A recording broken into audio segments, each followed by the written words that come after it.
Hello everybody, welcome back to the channel and another What's in the Box. Now today we'll be discussing something a lot of you are already aware of, but for any sort of new collectors to the hobby, we're going to be talking about the alignment on coins. So it's medal alignment and coin alignment, or if you want you can call it medal or coin orientation. So in front of you we have a 2015 Technology £2 coin. Now this was the last definitive design before it changed to the Britannia, and with UK coinage they are classed as medal orientation. So if you draw a line between the bottom and the top and spin it on the vertical axis, the monarch's portrait should always be upright.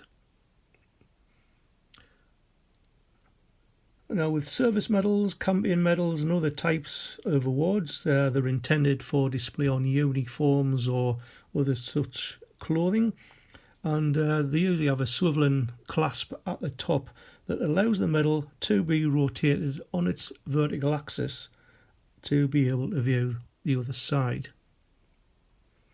And UK coins are always medal alignment, but I will be coming to that coming back to that in due course. Now with other countries such as Commonwealth countries, their coinage is similar. So here we've got 50 cents from Australia 1994, and if we spin it on the vertical axis, the monarch's portrait is in the upright position. Similar with Canada, another Commonwealth country. So this is 25 cents from 2004, and again the monarch's portrait is upright. Now with a lot of American countries, so I'm talking about the United States for instance, their coin alignments is a little bit different. So here we've got a 2007 $1. It was a commemorative. Now their coins are actually minted as coin alignment, coin orientation. So in this case we draw a line horizontally and we spin it that way. So the portrait on the obverse again shows it as being upright. Now like I said, most of the Americas, so you're looking at sort of Spanish and Portuguese speaking countries like Argentina, Brazil, Mexico I believe. But we've also got one here from South Korea, and again this one is a coin alignment, so we spin it on the horizontal axis. Now that has not got to get mixed up with what we call rotation coins, and we'll be coming on to that subject a little bit later on in the video. So European countries, pre-Euro, all of theirs, or most of theirs, was actually coin alignment as well. So Belgium, again, coin alignment. We've got France, coin alignment. Spain's exactly the same.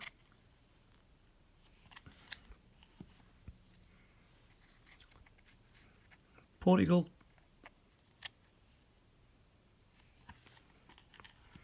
and the Netherlands. And you could add Italy into the mix if you wanted to, and but I've got one here from Germany from 1975. Now you would think, oh well, all the others seem to be coin alignment, but it isn't. Germany is different. Theirs is medal alignment. And now all of these, like I said, were pre-Euro. Now in the Eurozone now, all Euros are made with the medal alignment. So here we've got 2 Euros from 2002, it's a Spain one, but all of them are exactly the same. So I'm presuming they've made it uniform right across the board. Now going back to this UK coin, the UK coins were not always made with the medal alignment. there used to be what they call hammered coins. Now, hammered coins were sort of a bit hit and miss on where the orientation lay, because obviously they were actually hammered by hand.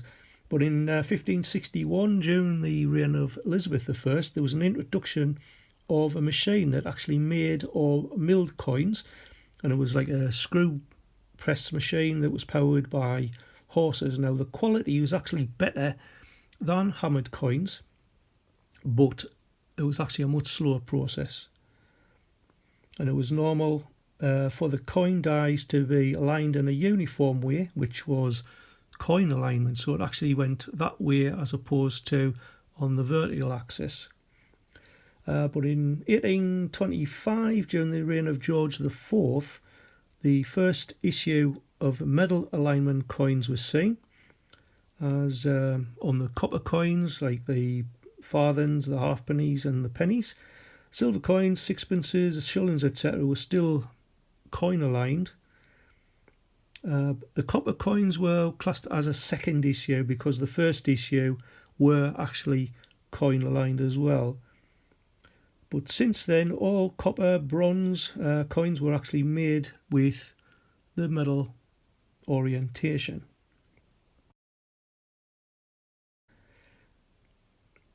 Now, in 1788, you might have heard of these two people.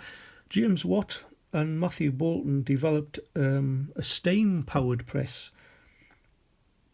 And this was the first automatic steam-powered coining apparatus in the world, which they had at the Soho Mint.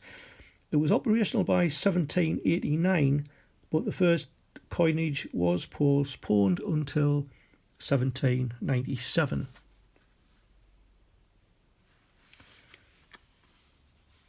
Now, in 1887, during Victoria's Golden Jubilee, gold and silver coins were issued in medal alignment for the very first time for her Golden Jubilee, and on the sovereigns and those that have been issued to date, the medal alignment is still used.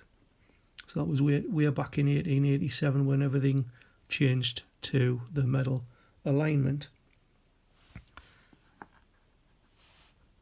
Right, now going back to the subject of rotated errors. Now, I read up somewhere that the head is always classed as being the right way up. As the monarch's head is on the obverse of the most coins, and the obverse is the main side of any coin, then logically the head cannot be upside down.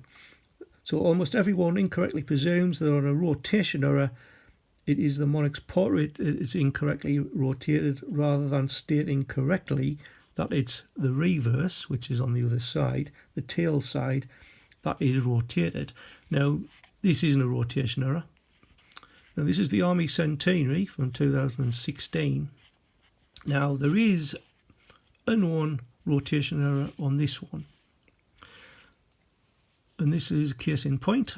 So I've got this that I actually picked up in change from a car boot sale a while back. Believe it or not, I was given it in change by a coin seller, so he hasn't actually realised. So, as I said, with this one, we've got the date at the bottom. If you turn it over, you've got the monarch's portrait, Queen Elizabeth II in this case, but on this one, the monarch's portrait is sort of looking up into the sky. Now, that was the first one that I actually ever picked up, but subsequently,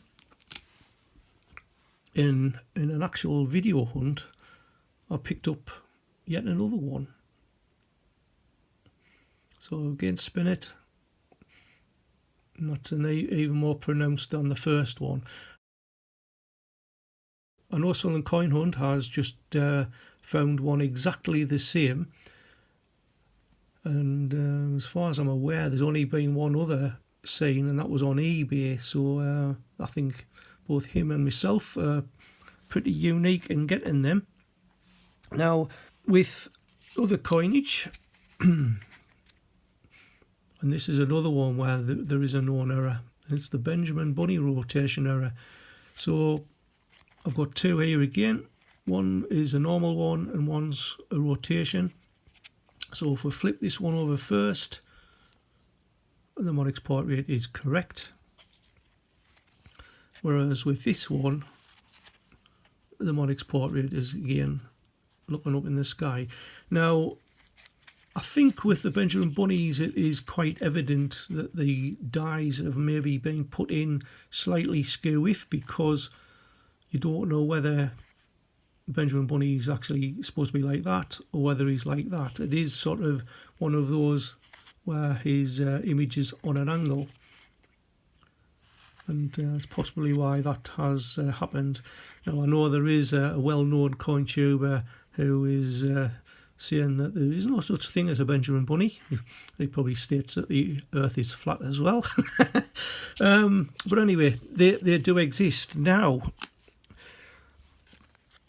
it's also happened that I found these as well. Now, this is a 5 drachma from 1976 from Greece.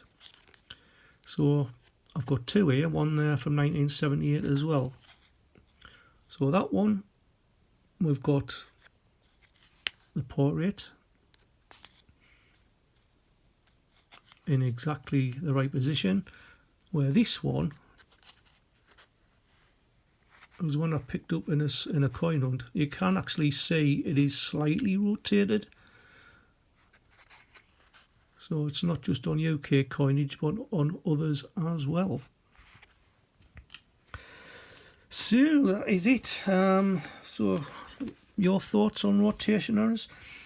I mean, it could well be that it's the dies that have been put in incorrectly. Some people say that the dies work themselves loose over time. At the minute, the Mint make about 750 coins every minute in the pressing room, so that's like 12.5 a second. But going back to the Matthew Bolton one, they were actually producing a lot more than that per minute. So maybe the steam powered presses are the way to go forward. Now, while I'm on the subject, don't forget to join me on Wednesday, because I've got a 50p hunt that is an absolute belter. Something I've never ever had before, probably never ever will again, but I think you'll be pleasantly surprised at what I find. So until then, let me know your thoughts in the comments below. Don't forget to subscribe to the channel. I am working my way towards 1,000 subscribers, and I do appreciate everybody that's actually subscribed to the channel up to now. So I'll see you on Wednesday. In the meantime, thanks for joining me, and keep on hunting, enjoy yourselves, and I'll see you in the next one. Bye for now.